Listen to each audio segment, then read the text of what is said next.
పరిశుద్ధుడైన యేసుక్రీస్తు వారి శక్తి కలిగిన నామంలో కూడి వచ్చిన ప్రతి ఒక్కరికి నా ప్రత్యేకమైన వందనాలు చెల్లిస్తున్నాను. ఆయా ప్రదేశాల నుంచి దేవుని యొక్క వాక్యం వీక్షిస్తున్న మీ అందరికీ శుభాహ్వానాన్ని తెలియజేస్తున్నాను. దేవుని మాట వినడానికి సిద్ధపడదాం.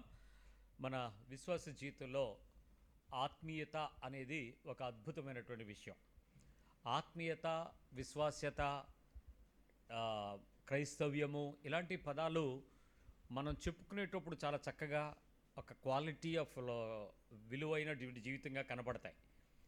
బట్ అనుభవిస్తున్న వ్యక్తికి అది ఆనందంగా కూడా అనిపిస్తుంది. నేను చాలా మంచి దారిలో ఉన్నాను, నేను క్రైస్తవుడు అయ్యాను, ఆత్మీయ మార్గంలో వెళ్తున్నాను, మంచి సహవాసంలో ఉన్నాను.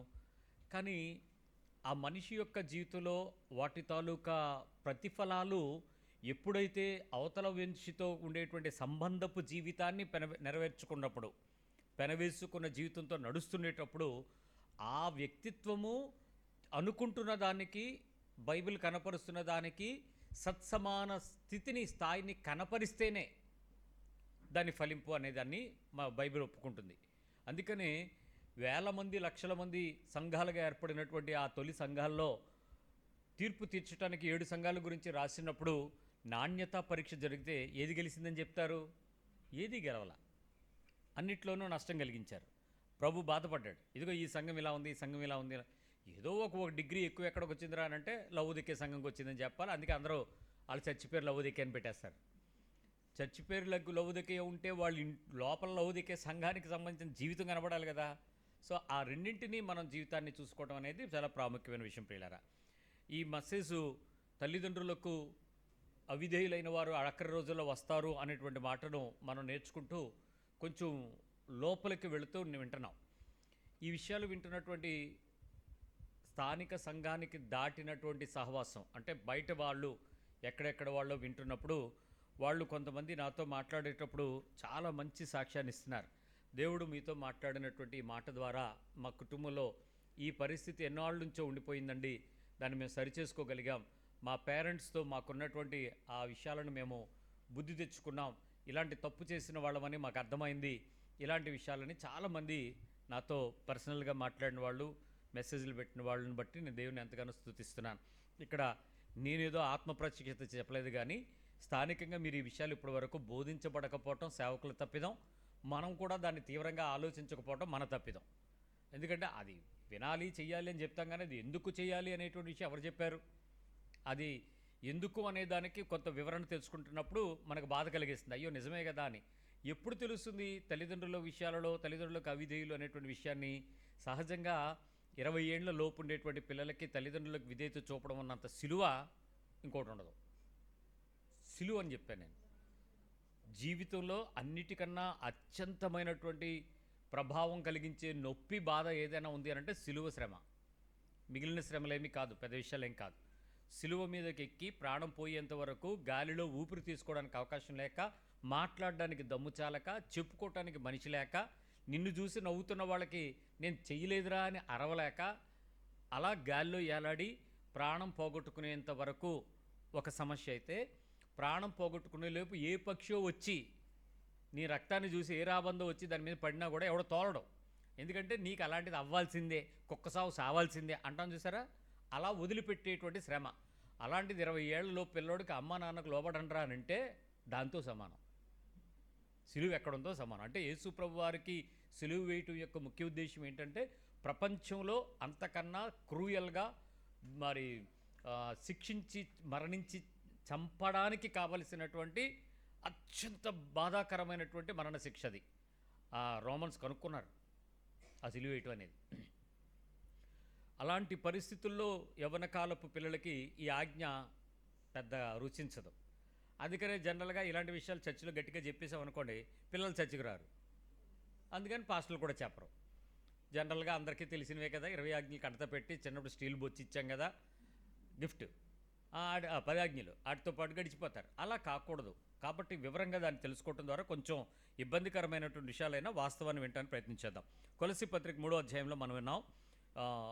ఒకసారి చూద్దాం. కొలస్సీ పత్రిక 3వ అధ్యాయము 18వ వచనం నుంచి 20 వచనాల మధ్యలో ఉన్నటువంటి అంశంలో ఒక్క మాట.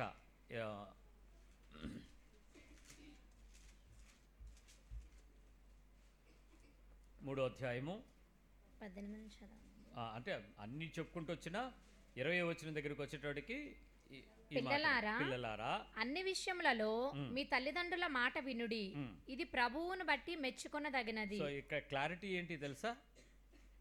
పిల్లలారా అన్ని విషయములలో మీ తల్లిదండ్రుల మాటలు వినుడి, ఇది ప్రభువును బట్టి మెచ్చుకొనదగినది. కింద వచ్చిన చదవండి. ఈ విషయం చాలా మంది పిల్లలకి ఇష్టమైన మాట. తండ్రులారా తండ్రులారా మీ పిల్లల మనసు కృంగకుండునట్లు వారికి కోపము పుట్టింపకుడి. ఇది ప్రభువును బట్టి మెచ్చుకొనదగినది. ఆ? అని లేదా? ఏదుంది? తల్లిదండ్రుల మాట వినుడి అంటే ఇప్పుడు అర్థం ఏంటి? తల్లిదండ్రులు పిల్లలకి కోపం పుట్టించినా పుట్టించకపోయినా దానిలో పెద్ద ఫర్క్ ఏం లేదు. నువ్వు దాన్ని పట్టుకుని ఇదిగో వాక్యం ఎలాగుందని అరవక్కర్లే. కానీ పిల్లలు తల్లిదండ్రులు లోపడకపోతే మాత్రం ప్రభువు దట్టి మెచ్చదగిందని చెప్పాడు. అంటే ఏది చేయాలని ఇంపార్టెంట్? సో పై command is serious rather than the lower command. So ఇక్కడ పెద్దది ఏదైతే ఉందో దాన్ని గట్టిగా పట్టుకోవాలి మనం. తల్లిదండ్రులకు పిల్లలు ఏమై ఉండాలంటే అన్ని విషయాలలో వారి మాట వినాలి. ఇక్కడ గడిచిన వారం మనం విన్నట్లు దేవుని యొక్క మాటలో నుంచి వాళ్ళ యొక్క బాధ్యతలను వదిలిపెట్టడం కానీ, ధర్మము మరిచిపోవటం కానీ, నీతి తప్పించటం కానీ చేయకూడదు. ధర్మము గురించి ఈరోజు నేర్చుకుందాం అనుకున్నాం. ధర్మము నేర్చుకున్నట ఒకసారి ఆలోచిద్దాం. సామెతల గ్రంథంలో 10వ అధ్యాయంలో మొదటి వచనం ఒకసారి చదువుదాం.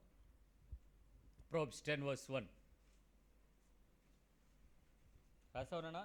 జ్ఞానము గల కుమారుడు జ్ఞానము కలిగిన కుమారుడు తండ్రిని సంతోషపరచును, ఓకే. బుద్ధి లేని కుమారుడు తన తల్లికి దుఃఖము పుట్టించును. ఇక్కడ ఇద్దరు కొడుకులు ఉన్నారు. జ్ఞానము గల కుమారుడు. ఎవరా ఇద్దరు కొడుకులు? జ్ఞానం గల కొడుకు, బుద్ధి లేని కుమారుడు. బుద్ధి లేని కుమార్తె. ఏ ఒప్పుకోరే? కుమారుడే అంటే కూతురు బుద్ధి లేకుండా ఉండొచ్చా? బైబిల్లో జెండర్ ఫ్రీ అని ఎన్నోసార్లు చెప్పాను మీకు. పిల్లోడా అని అంటే అది పిల్లోడు మాత్రమే కాదు, పిల్లకూడని. కుమారుడా అంటే అది కుమారుడే కాదు, కుమార్తె కూడా. కుమార్తె అంటే ఇది మగపిల్లలకు కాదు, అది ఆడపిల్లలకు అన్నారు. నో అలా డిఫరెన్షియేట్ చేయకండి. అందుకనే కుమార్తె ఒక కొడుకుని అనుకున్నప్పుడు కూతురు అనుకుందాం, తప్పే ఉంది.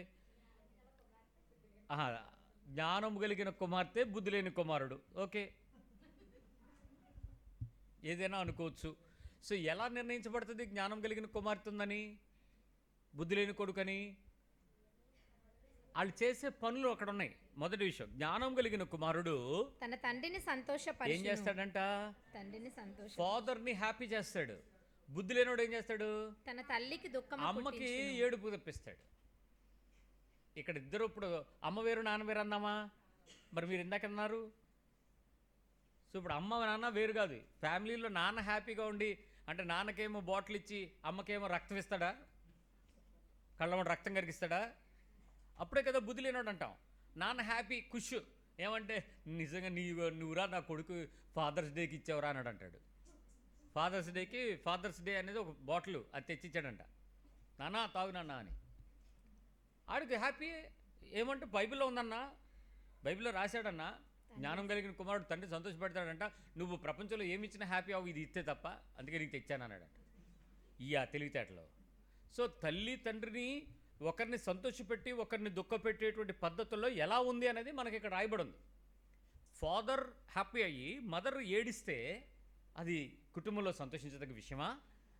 మదర్ హ్యాపీ అయ్యి ఫాదర్ ఏడిస్తే కుటుంబం సంతోషించగలిగిన విషయమా? పిల్లల్ని బట్టి ఆ రెండింటిలోనూ బుద్ధి కలిగిన వాడెవడో బుద్ధి లేనివాడెవడో మనకు అర్థమైపోద్ది.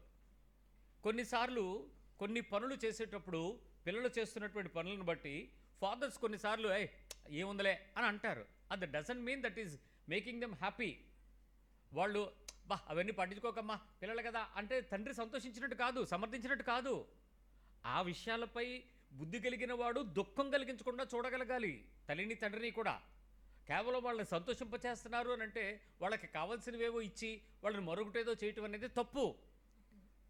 గడిచిన దినాలలో ఒకసారి పోలీస్ ఆఫీస్ నుంచి కమిషనరేట్ నుంచి కాల్ వచ్చినప్పుడు వెళ్ళాను.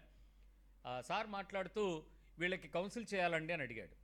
ఎవరు వాళ్ళందరూ అని అంటే పిల్లల్ని సంకలో ఎత్తుకుని మీకు బస్ స్టాండ్ల దగ్గర అడుక్కుంటున్నటువంటి తల్లిదండ్రులు. సంకలో కట్టేసుకుంటారు, పిల్లలు మాత్రం బొద్దుగా తెల్లగా భలే ఉంటారండి సంకలో పిల్లలు. ఆ అమ్మ చూస్తే నల్లగా ఓ రకంగా ఉంటారు. వాళ్ళని తీసుకొచ్చి కౌన్సిల్ చేయడానికి, వాళ్ళని అడుక్కోవడానికి కుదరదు అని చెప్పి వాళ్ళని తీసుకొచ్చారు.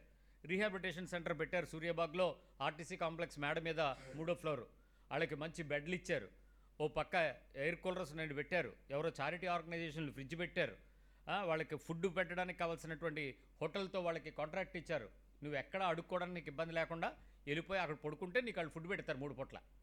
అడుక్కునే వాళ్ళ కోసం ఒక సంస్థ అక్కడ పెట్టారు గవర్నమెంట్ ఆర్గనైజేషన్తో కలిపి. ఆ ప్రదేశంలోకి వీళ్ళని తీసుకెళ్తుంటే వీళ్ళు ఒప్పుకోవట్లేదు సార్. మరి వీళ్ళందరినీ మేము కౌన్సిల్ చేయడానికి ప్రయత్నం చేస్తున్నప్పుడు వాళ్ళు కొంచెం బాగా హెసిటేట్ చేసి మా దగ్గర తలూపేస్తారు, మేము కొడతామని. మళ్ళీ వెళ్ళిపోయి ఇక్కడెక్కడా కాకుండా గాజువాక, కూరమనపాలెం అక్కడ మొదలెడుతున్నారు. మళ్ళీ అక్కడ వాళ్ళు ఏమో మాకు కంప్లీట్ చేసి మళ్ళీ తెచ్చి ఇక్కడికే పెడుతున్నారు. ఈ గొడవలు అవుతున్నాయి, మీరు కొంచెం కౌన్సిల్ చేయండి. అసలు నన్ను ఎందుకు పిలిచారన్నాను. ఫ్యామిలీ కౌన్సిలర్ని, అంటే భార్యాభర్తల తగువులు, పోలీసు వాళ్ళ డిపార్ట్మెంట్లో గొడవలు భార్యాభర్తలు ఎవరైనా అయితే ఆ కమిషనరేట్లో వాళ్ళని కేసు ఫైల్ చేయడానికంటే ముందు, అంటే భార్యలు భర్తల మీద కేసులు ఫైల్ చేయక మునుపు వాళ్ళని కౌన్సిల్ చేయడానికి ఒక డిపార్ట్మెంట్ ఉంది. ఆ కౌన్సిల్లో క్రిస్టియన్ కౌన్సిల్ డిపార్ట్మెంట్లో నేనున్నాను. అందుకని పోలీసు వాళ్ళు నన్ను పిలిచారు. ఈ అడుక్కునే వాళ్ళకి నాకు సంబంధం ఏంటి, పోలీసు వాళ్ళకి నాకు కదా అని అడిగితే వీళ్ళందరూ క్రైస్తవులు అన్నాడు ఆయన. సమస్య అక్కడ వచ్చి పడింది. ఇప్పుడు ఈ అడుక్కునే వాళ్ళందరికీ బొట్లు లేవు. అప్పుడు ఏదో గట్టిగా గదవాయించి ఏదో మాట్లాడితే ఆవిడెవడో స్తోత్రం అంది, ఇంకొకటి ఎవడో హల్లెలూయా అంది. అప్పుడు వీళ్ళకి అర్థమైంది ఇది క్రిస్టియన్ బ్యాచ్, దీనికి ఆయన పిలిస్తే మాట్లాడుకుంటాడని నన్ను పిలిచారు. సో వెళ్ళాను. వెళ్ళి మాట్లాడుతున్నప్పుడు ఆవిడ వాళ్ళందరిని అడిగానమ్మా, మీరు బైబిల్లో అడుక్కోకూడదని లేదు, తెలుసా మీకు ఆ విషయం? బైబిల్ ఎక్కడ కూడా అడుక్కోకూడదని లేదు. బెదిరించి అడుక్కోకూడదు పాస్టర్లాగా. భయపెట్టి, బెదిరించి, ఆశ చూపి, దీవిస్తామని, ఇస్తే అదొస్తుందని ఇలాంటి వచనాలు చూపి అడుక్కోకూడదు, అది శిక్ష. అంతేగాని నాకు కలగలేదు, నాకు లేదు, నాకు ఇవ్వండి నేను అడగడం ఎప్పుడూ తప్పు కాదు. సో అంటే ఒక ఆవిడ నన్ను ప్రశ్నించింది. ఆ తర్వాత నేను చదివి చెప్తానన్నాను. మళ్ళీ బైబిల్ వచ్చి ఇంటర్తో చదువుకుని ఆ వచనాలన్నీ నాకు గుర్తున్నవన్నీ గుర్తుపెట్టి మళ్ళీ మొత్తం గూగుల్ చేస్తే ఎక్కడ అడుక్కోవడం తప్పని లేదు. అప్పుడు నాకు పెద్ద ఆయన ఒక పాస్టర్ గారు ఉంటే ఆయనకి ఫోన్ చేశాను. అన్న నాకు బైబిల్ ఎక్కడ అడుక్కోవడం తప్పని కనపట్లేదు, మరి మీరు మీ అబ్జర్వేషన్ ఏంటి చెప్పండి అంటే, ఎన్నాళ్ళకరా మంచి వాట అడిగావు, ఎక్కడ లేదురా అడుక్కోవడం లేదని. అమ్మయ్య అయితే నా అబ్జర్వేషన్ రైట్ అని మళ్ళీ వెళ్ళి అడుక్కునే వాడికి చెప్పాను అడుక్కోవడం తప్పు కాదని. చట్టము ప్రకారము వాళ్ళకి అడుక్కోవటానికి నీకు అర్హత అయితే ఉంది, కానీ అనుమతి లేదు. కాబట్టి నువ్వు చేయటానికి వీల్లేదు. రాజ్యం పరిపాలిస్తున్న అధికారులు ఏ చట్టం అయితే చేస్తారో ఆ చట్టానికి మీరు లోబడి ఉండాలి. కాబట్టి ఆ చట్ట ప్రకారం వారు అంగీకరించటం లేదు. మీరు బస్ స్టాప్లో అడుక్కోవటం, ఆయా సిగ్నల్ పోస్టుల దగ్గర అడగటం ఇవి నేరం అని చెప్పారు అని చెప్పి మొత్తాన్ని మాట. సో ఓవరాల్గా వాళ్ళు ఈ తల్లిదండ్రులు అయినటువంటి పిల్లలు, అంటే ఆ పిల్లల్ని వాళ్ళు పట్టుకుని వాళ్ళు అడుక్కుంటున్నప్పుడు వాళ్ళతో కౌన్సిల్ చేస్తున్నప్పుడు నాకు అర్థమైనటువంటి ఒక విషయం నేను గమనించాను. పిల్లలు చంకలో ఉన్నారు, వాళ్ళు అడుక్కుంటున్నారు. పాల డబ్బా సీసా ఒకటి ఖాళీగా చూపించి పాలు లేవు మా పిల్లకి ఇవ్వండి అంటే ఒకళ్ళు 5 రూపాయలు 10 రూపాయలు, కారులో ఉన్నవాళ్ళు 10 రూపాయలు తక్కువ ఇవ్వడం, మీకు అలా 150 అలా మొత్తానికి రోజుకి ఎంత మీరు సుమారుగా కలెక్ట్ చేసుకుంటారు సాయంత్రం వెళ్ళిపోయేటప్పటికి అని అడిగితే, మీరు ఎవరో కూడా సాఫ్ట్వేర్ ఎంప్లాయీ శాలరీ కన్నా తక్కువ కాకుండా సంపాదిస్తారంట. 3,000 to 4,000 అంది నెలకు కాదు, పర్ డే. ఈ బిడ్డ మీ బిడ్డేనా అని అడిగితే అప్పుడు కమిషనర్ గారు ఆ విషయం చెప్పాడు. మాకు అసలు ప్రాబ్లం అంతా వాళ్ళదేనండి, వీళ్ళ పిల్లలు కాదన్నాడు. ఎవరు ఈ పిల్లలు అంటే అద్దెకి తెచ్చుకునేవాళ్ళు కొంతమంది ఉన్నారంట. పసిపిల్లల్ని అద్దెకి తెస్తారంట రోజుకి. పిల్లలు అరవకుండా లేవకుండా వాళ్ళు కొన్ని స్టెరాయిడ్స్ కలిపి పట్టేస్తారు పొద్దున్నే. ఇంకా ఆ పిల్లోడు ఎండలో కూడా నిద్రపోతూనే ఉంటాడు. మనమేమో జాలిపడిస్తున్నది తప్పులేదు, ఆమె అడుక్కుంటున్నామనే తప్పులేదు, పిల్లోడికి ఏమవుతుందో కూడా తెలియదు. ఇప్పుడు ఆ పిల్లలు తల్లిని చాలా సుఖపెడుతున్నారు కదా, చాలా సంపాదిస్తున్నారు కదా కాదా అంటే నేను అందరూ పిల్లలు అద్దెకి తెచ్చుకుంటున్నారని నేను అన్నాను, నాకు కూడా తెలియదు. అది పోలీసు వాళ్ళు కూడా మనం ఎందుకు లేదు చెప్పుకోవడం. కన్న పిల్లలు ఉన్నారు కొంతమంది, కాకపోతే రూపాలు మారిపోయి కనపడుతుంటే మనకు అభ్యంతరంగా ఉంటుంది. వీళ్ళు ఎక్కడో ఎత్తుకొచ్చారేమో ఏంటో సంగతి, దొంగతనమా అది ఇది అన్నట్టు. బట్ ఓవరాల్గా స్టోరీ ఏంటంటే ఆ పిల్లలు తల్లిదండ్రుల మీద ఎదురు తిరగరండి. ఎందుకు? వాళ్ళకి తెలియని మత్తులో ఉంటారు. ఒకవేళ వాళ్ళు లేచారు అనుకోండి మళ్ళీ పట్టించేస్తారు. అది నల్ల మందో లేకపోతే ఇంకేమందో లేకపోతే ఇంకేదన్నా వాళ్ళకి కావాల్సిన తెలిసిన ప్రతి విద్యకి దరిద్రాలు ఉంటాయి కదా, వాటికి సంబంధించిన ఉపాయాలు వాళ్ళు తెచ్చుకుని అవే చేస్తూ ఉంటారు. సో ఆ పిల్లలు ఆ తల్లిదండ్రులకు ఏమాత్రం కూడా ఇబ్బంది కలిగించట్లేదు కాబట్టి ఆ చిన్న పసిపిల్లలు బుద్ధిమంతులని అందామా?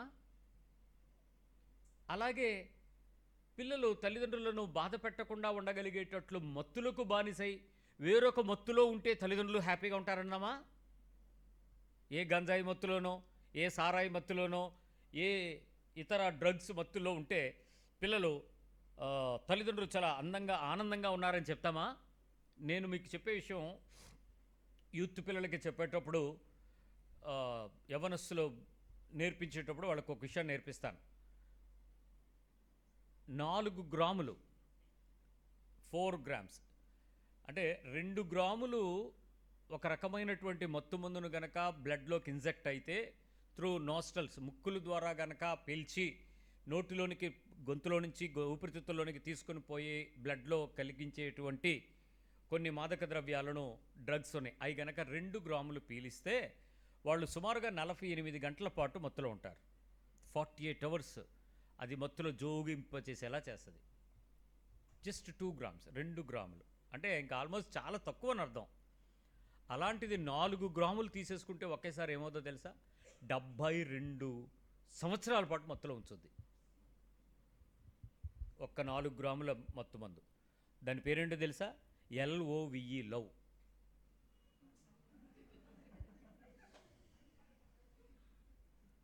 ప్రేమ అనేది తెలుగులో 2 అక్షరాలే. LOVE అనే 4 గ్రాముల కొకైన్ లాంటి మత్తు మందును గనక బాడీకి ఎక్కిస్తే ఎన్ని సంవత్సరాలు? 72. ఎందుకు అడిగాను, ఎందుకు చెప్పాను? లైఫ్ అయిపోద్ది. నువ్వు తేలుకొని మేలుకొని ఏమైందిరా అనేటికి ఏముండదు ఇంకా అక్కడ. Life gone. నీ హోల్ లైఫ్ని స్లీప్ చేసి పడేస్తుంది, పనికి రాకుండా చేసేస్తుంది. అంత ప్రమాదకరమైనటువంటి ఈ శారీరకమైన లౌకికమైనటువంటి ప్రేమ ఒక రకమైన మాదక ద్రవ్యం అని చెప్తాను.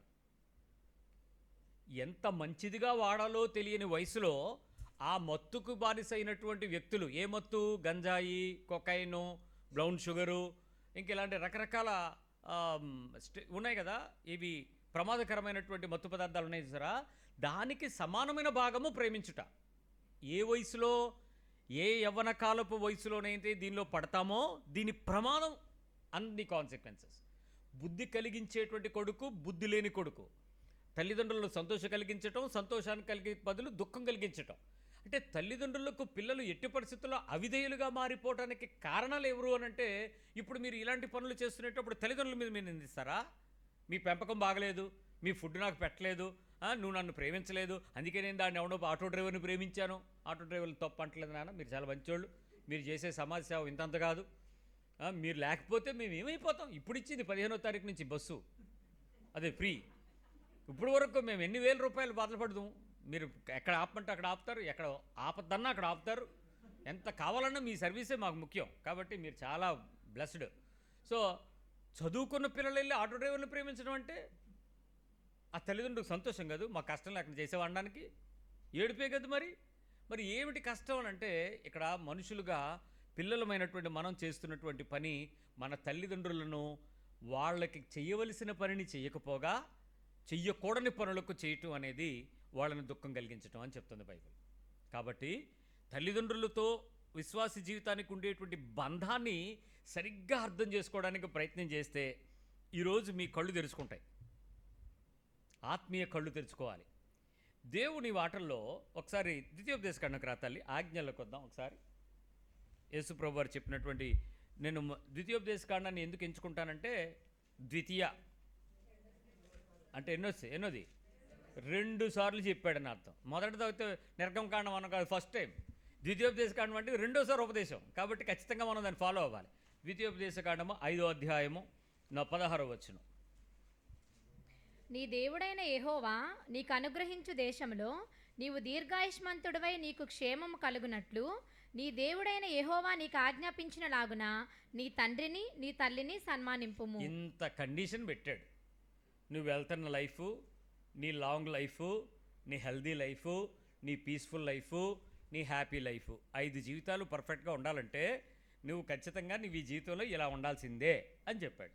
మీరు ఎక్కడైనా మొదటి ఆజ్ఞ అయినటువంటి 11వ వచనం దగ్గర నుంచి కిందకు వచ్చేటువంటి విషయాలలో 11 కూడా కాదు, 7వ వచనం నుంచి 20వ వచనం వరకు మీరు చదివితే 21వ వచనం వరకు ఈ 10 ఆజ్ఞల్లో ఎక్కడైనా వాగ్దానంతో కూడిన ఆజ్ఞ ఏమైనా ఉందేమో చూడండి. మొదటి 4 ఆజ్ఞలు మనిషి దేవుని కొరకు చేయవలసిన విధులు. మ్యాన్ టు గాడ్ మొట్టమొదటిది. దేవుడు నేను తప్ప నీకు వేరొక ఆయన తప్ప ఇంకొక దేవుడు ఉండకూడదు. ఇది ఎవరికి సంబంధించింది? దేవునికి మ్యాన్ టు గాడ్. నెంబర్ 2 ఆకాశం కింద కానీ విగ్రహం పెట్టకూడదు. దీని సంగతి ఇది ఎవరికి సంబంధించింది? Man to God. నెంబర్ 3 దేవుని నామము వ్యర్థంగా ఉచ్చరించకూడదు. ఇది ఎవరికి సంబంధించింది? ఇది మనిషికి దేవునికి సంబంధించింది. 4 విశ్రాంతి దినాన్ని శ్రద్ధగా ఆచరించాలి. ఇది ఎవరికి సంబంధించింది? Man to God. 5వ ఆజ్ఞ దగ్గర నుంచి మీరు ఆలోచించినట్లయితే 5 నుంచి 10 ఆజ్ఞలు అంటే ఈ 6 ఆజ్ఞలు కూడా మనిషికి మరొక మనిషికి సంబంధించినటువంటి విషయాలు ఉన్నాయి.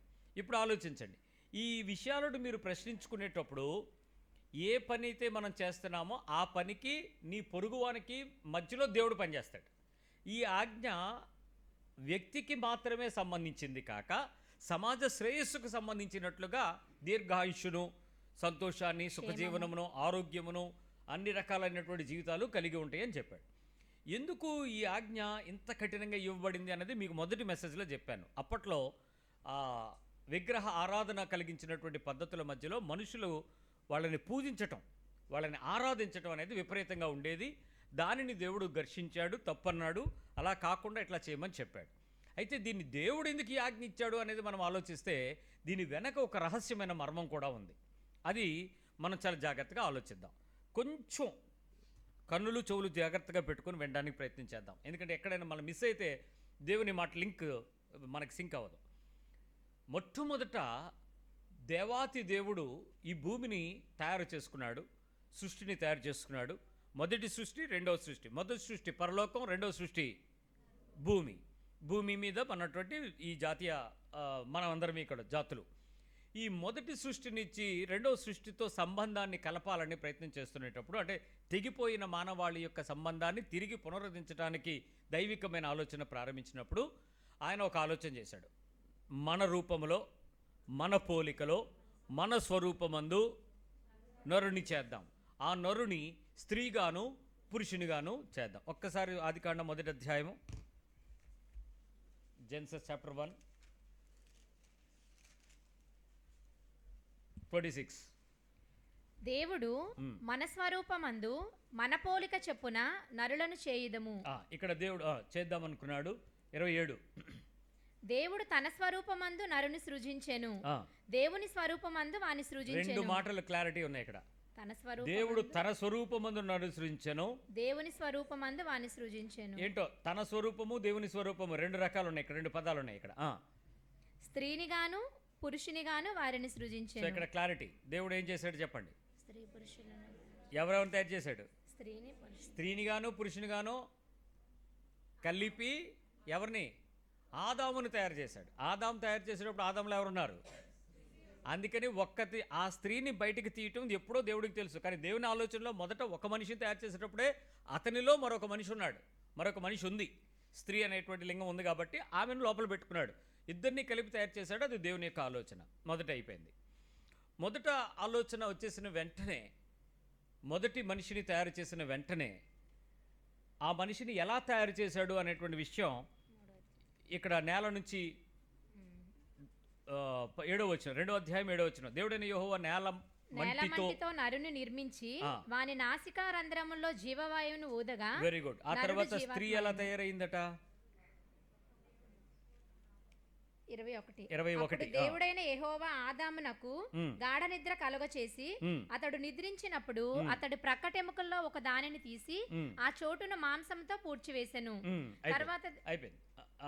ఆ స్త్రీనిగా నిర్మించి చెప్పమ్మా. తర్వాత దేవుడైన యెహోవా తాను ఆదాము నుండి తీసిన ప్రక్కటెముకను స్త్రీనిగా నిర్మించి ఆమెను ఆదాము నొద్దకు తీసుకొని వచ్చాను. అప్పుడు స్త్రీ తయారైపోయింది. లోపల నుంచి బయట తీసుకొచ్చాడు. పురుషుడు తయారయ్యాడు, స్త్రీ తయారైంది. ఇప్పుడు వాళ్ళిద్దరికి ఆజ్ఞలేంటి? వాళ్ళిద్దరికి చెప్పిన ఆదాము మొదట కళ్ళు తెరిచి ఎవరిని చూశాడు? దేవుడు అతనికి ఏమయ్యాడు? ఇప్పుడు తండ్రి అయ్యాడు. ఇప్పుడు తండ్రి అతని శరీరంలో నుంచి ఒకదాన్ని తీసి బయటకు పెట్టాడు. ఆమె అతనికి ఏమైంది? భార్య. ఈ ఇద్దరికి తండ్రి ఎవరు ఇప్పుడు? తల్లి కానీ తండ్రి కానీ ఎవరు ఇప్పుడు? దేవుడు. సో ఇప్పుడు వాళ్ళిద్దరికి మధ్యలో అనుబంధం ఏదైతే దేవుడు కోరుకున్నాడో ఆ అనుబంధం సంబంధం బాగానే ఉంది. ఏం చెబితే దేవుడు కుమారుడైన ఆదాము అది చేశాడు, ఏది కోరుకుంటే అది చేశాడు. అది మీకు ఎక్కడ జరుగుద్ది అని అంటే ఇక్కడ మీరు 2వ అధ్యాయంలో ఈ 10 ఉంది, 15వ వచనం. మరియు దేవుడైన యెహోవా నరుని తీసుకొని ఏదైనా తోటను సేద్యపరచుటకును దాన్ని కాచుటకును దానిలో ఉంచెను. ఖచ్చితంగా ఆ పని చేశాడా చేయలేదా? చేశాడు. అతను అన్ని పనులు ఏం కావాలనుకున్నాడో అదే చేశాడు. దేవుడు తనకి ఏం కావాలో అది ఇచ్చాడు. దేవుడు ఏం కోరుకున్నాడో అది అతను చేశాడు. తండ్రి ఏం కోరుకున్నాడో కొడుకు అది చేశాడు. తండ్రి ఎలా ఉండాలనుకున్నాడో కొడుకు అలా ఉన్నాడు. తండ్రి ఏం కావాలనుకున్నాడో కొడుకు అదే చేశాడు. తండ్రి ఏం చెప్పాడో కొడుకు అదే చేశాడు. ఇక్కడ ప్రతిదానికి పేర్లు పెట్టాలి అని చెప్పాడు తండ్రి. కుమారుడు ఏం చేశాడు? నేను తర్వాత పెడతానన్నాడా? రేపు చేద్దామన్నాడా? నాకు ఇప్పుడు మూడు బాగలేదు అన్నాడా? అయినా ఈ ఏడు పడితే అది చెప్పేస్తావేటి, నాకేం ఇండివిజువాలిటీ లేదా అన్నాడా? మాట్లాడరా. నాకు నచ్చదు నువ్వు ఇలా చెప్పేస్తే అన్నాడా? నాకు కావలసినట్టు చెప్పాలి కానీ నీకు నచ్చినట్టు ఎలా చెప్తావు ఫాదరు అన్నాడా? ఆదాము ఏం చేశాడు? అతడు ఏం కోరుకుంటే అది చేశాడు. అతను ఏం చెప్తే అది చేశాడు. అతను ఎలా చెప్తే అలా చేశాడు. ఏం చేయమంటే అదే చేశాడు. ఇద్దరి మధ్యలో సంబంధం బాగుంది, అనుబంధం బాగుంది. ఇక్కడ చూసినట్లయితే 3వ అధ్యాయంలో 3వ అధ్యాయము చల్లపూట అదే 8వ వచనం. 8వ వచనం. చల్లపోటను ఆదామును అతని భార్యయు తోటలో సంచరించుచున్న దేవుడైన యెహోవా స్వరమును విని దేవుడైన యెహోవా ఎదుటికి రాకుండా తోట చెట్ల మధ్యను దాగుకొనగా. ఆగండి. దేవుడు ఏం చెప్తే కొడుకు కూతురు అదే పని చేశారు. వాళ్ళిద్దరూ అలాగే చేశారు. కానీ ఆయన ఏం చెప్తే చేసినంత వరకు బాగానే ఉంది. కానీ ఒక్క విషయం ఆయన చెప్పకుండా చేశారు వీళ్ళు. ఏంటి ఆ విషయం అంటే? ఆయన చెప్పింది చెయ్యకుండా చెప్పనది చేశారు. తినద్దు అన్నాడు, వీళ్ళు తిన్నారు. మొదట కొడుకు తండ్రికి ఏమయ్యాడు? మొదట విధేయుడయ్యాడు. రెండో ఆజ్ఞ అతిక్రమిస్తున్నప్పుడు ఏం చేశాడు? తండ్రికి కొడుకు ఏం చేశాడు? బాధ పెట్టాడు, అవిధేయుడయ్యాడు. మొదటి ఆదాము అవిధేయత అయితే కడపటి ఆదాము ఏమయ్యాడట? విధేయుడైన పదం మనకు రాయబడింది. ఆ విషయాన్ని నేను వివరిస్తున్నాను. మొదటి విషయం, దేవుడు ఏదైతే చెప్పాడో ఆదాము అలా చేశాడు. దేవుడు ఏదైతే చెప్పాడో అలాగే చేశాడు. కానీ ఏదైతే చెప్పలేదో ఆ పని ఆదాము చేశాడు. ఇద్దరి మధ్యలో వైరం వచ్చింది, బాధ వచ్చింది. దేవుడు పిలిచాడు, ఎందుకు ఇలా చేసావు అన్నాడు. ఆదాముని అడిగితే ఆదాము ఏమన్నాడు? ఈవిడే. ఆవిడని అడిగితే ఆవిడేమంది? ఈడే అంది. ముగ్గురికి కలిపి దేవుడు ఏం చేశాడు? ఎవరికి ఇవ్వాల్సిన శిక్ష వాళ్ళకి ఇచ్చాడు.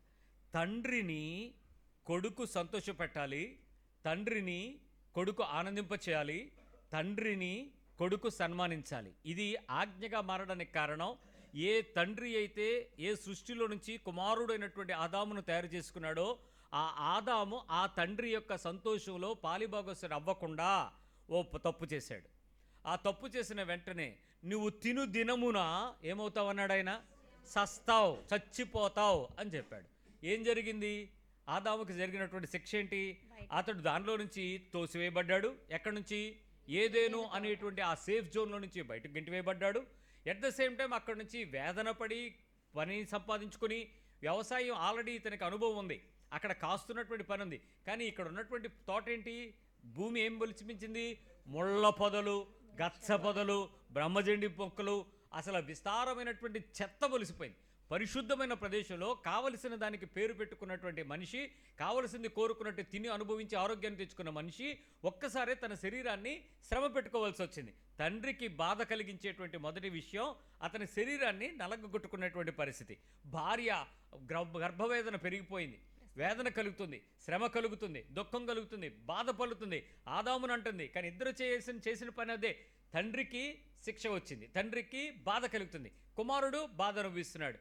ఆ తరువాత దినాలలో వారిద్దరి జీవితంలో పిల్లలు చంపుకున్న తర్వాత శరీరంలో నుంచి రక్త సంబంధమైన ప్రేమ తాలూకా దుఃఖం వచ్చింది. నెమ్మదిగా ఆదాము వయసు దేవుని దృష్టిలో ఒక దినము 1000 సంవత్సరాలు. ఎన్ని సంవత్సరాలకు చనిపోయాడు ఆదాము చూడండి. 5వ అధ్యాయము 5వ అధ్యాయము 5వ వచనం. ఆదాము బ్రతికిన దినములన్నీయు 930 ఏండ్లు. 930కి ఏమైపోయాడు? 1000 సంవత్సరాలు అయిందా? 969 మెతుషుల హైయెస్ట్. కానీ అతను కూడా ఒకటి కంప్లీట్ అవ్వాల, అంటే 1000 కంప్లీట్ కాల. అంటే 1000 సంవత్సరాల లోపుగా అతను పుట్టినోడు ఏమైనట్టు? మన దృష్టిలో 1000 అని లెక్కేస్తాం, కానీ దేవుని దృష్టిలో ఎంత అది? తిను దినమున చనిపోయాడు. చచ్చిపోయాడా లేదా? దేవుడు ఆ మనిషిని శాశ్వతంగా బ్రతికించాలనుకుంటే, నువ్వు గనక నాకు లోబడి ఉంటే, నువ్వు గనక నన్ను ప్రేమించుంటే, నువ్వు గనక నేను చెప్పినట్లు బతుకుంటే, నీ జీవిత కాలము సాయుష్ కాలము సంతోషంగా జీవిస్తావు. కానీ నువ్వు నా మాట వినలేదు, నువ్వు ఇబ్బంది పడ్డావు, కాబట్టి నీవు మరణం పోవాల్సి వచ్చింది. ఇప్పుడు ఆదాము చనిపోవటం దేవుడికి దుఃఖమా సంతోషమా? శరీరాన్ని ఆదాముతోనే కాదు, ఆదాము తాలూకా సంతానం అంతా కూడా మరణంలోకి వచ్చింది. మొత్తం మరణం పాలైపోయాం, చనిపోవలసి వచ్చింది. ఎప్పుడు ఏ వ్యక్తి అయితే తల్లిదండ్రుల యొక్క మాట వినడో, తల్లిదండ్రులను సంతోషింపచేయడో, తల్లిదండ్రులతో సన్మానించడో, తల్లిదండ్రులను ఘనపరచడో, తల్లిదండ్రులకు దేవుని యొక్క ఇష్టము చిత్తము అని చెప్పినటువంటి ఆ మాటను నెరవేర్చడో, వాడి బ్రతుకులో వచ్చేటువంటి మరణం ఆ తండ్రికి దుఃఖాన్ని కలిగిస్తుంది. పరలోకపు తండ్రికి ఆదాము చేసినటువంటి పని వల్ల ఎంత దుఃఖం వచ్చిందో, ఆదాము నుంచి వచ్చినటువంటి సంతానం మరణించడం వల్ల ఆయన ఎంత దుఃఖపడ్డాడో, ఆ దుఃఖము కొన్ని వందల వేల సంవత్సరాలు నడిచింది. దేవుడు సంతోషపడలేకపోయాడు. ఒక్క మనిషి వచ్చాడు, ఒక్క మనిషి భూమి మీదకి వచ్చాడు. తల్లి కడుపులో నుంచి శరీర రక్త మాంసాలు కలిగి భూమి మీదకి వచ్చాడు. అతనికి ఇమ్మానుయేలు అని పేరు పెడతారని చెప్పాడు. యేసు అని పేరు పెట్టారు. ఆ యేసు ఇమ్మానుయేలు అనగా ఆ శబ్దమునకు దేవుడు తోడై ఉన్నాడు అనేటువంటి పదంలో నుంచి యేసు వస్తే, ఆ యేసు అనేటువంటి వ్యక్తి ఏ ఒక్క విషయంలోనైనా తండ్రికి అవిధేయుడయ్యాడా? తండ్రికి లోబడ్డా లేదా? తండ్రిని ప్రేమించాడా లేదా? తండ్రి చిత్తం చేశాడా లేదా? తండ్రి ఇష్టం నెరవేర్చాడా లేదా? తండ్రి అభీష్టానికి తన శరీరం నల్లగొట్టడం ఇష్టమైపోయినప్పటికీ తన చిత్తం చేయకుండా, తన కోరికలు నెరవేర్చుకోకుండా, తన ఆనందాలకు వెళ్ళిపోకుండా, తన సుఖాలకు వెళ్ళిపోకుండా, నాకు నచ్చదు మీ చెప్పేదేంటి అనకుండా, మరియమ్మ గారికి యోసేపు గారికి లోబడి 30 సంవత్సరాలు బ్రతికాడా లేదా? 30 సంవత్సరాల తర్వాత 3.5 సంవత్సరాల పాటు తండ్రి కోరిక కొరకు, తండ్రి ఇష్టం కొరకు, తండ్రి నీతి కొరకు, తండ్రి చిత్తం కొరకు, తండ్రి ఆలోచన కొరకు అతని జీవితాన్ని పూర్తిగా సమర్పించుకున్న తర్వాత, అతడు మరణించిన 3వ రోజు ఏం చేశాడు దేవుడు? అతన్ని ఏ ఒక్కడైనా అలా లేచినోడు ఉన్నాడా? ఏ ఒక్కడైనా దేవుడిని సంతోషపరిచినోడు ఉన్నాడా? ఏ ఒక్కడైనా తండ్రిని సంతోషం చేయడానికి ఆదాము ఒప్పుకోగలిగాడా? శరీరం ఒప్పుకోలేదు. ఇప్పుడు యేసు ప్రభు వారు ఆయన మరణించి తిరిగి లేచిన తర్వాత ఆయనలో మరణం ఉందా? మరి ఆయనను మరణము బంధించి ఉండలేకపోయింది. ఎందుకో తెలుసా? ఆయన మొదటగా పరిశుద్ధంగా జీవించడానికి కారణం ఏంటి అని అంటే, ఆయన పరిశుద్ధుడు కాబట్టి అనేటువంటి పదము రెండవది. ఆయన ప్రభువు యొక్క ఇష్టం ఎరిగినవాడు కాబట్టి పాపమును అంటకుండా జీవించటానికి పరిశుద్ధపరచుకున్నాడు. ఎప్పుడైతే తండ్రి యొక్క ఇష్టం కొరకు ఆదాము చెయ్యలేకపోయాడో, యేసు చెయ్యగలిగాడో, యేసు ప్రభు జీవితంలో ప్రకటన గ్రంథంలో మీరు చూస్తాము, ఆయన ఆదియు ఆయనకు మరణము లేదు. అందుకని ఆయన జీవితంలో మెల్కీసెదెకు క్రమము చొప్పున ఆయన మరణము చూడని వాడు అనేటువంటి పదం చెప్పబడింది. అంటే యేసుక్రీస్తు ఎలా విధేయుడయ్యాడో, ఎట్లా తండ్రికి ఇష్టపడ్డాడో, ఎట్లా తండ్రి ఇష్టాన్ని చేశాడో, అలాగూ గనక మనము తల్లిదండ్రులతో గనక చెయ్యకపోతే ఈ వచనములో ఆజ్ఞ మనకు కూడా నెరవేరదు. ఇక్కడ ఆజ్ఞ ఏముందో తెలుసా? 5వ అధ్యాయం 2వ ఖండంలో ఇప్పుడు మనం చదివినట్లు,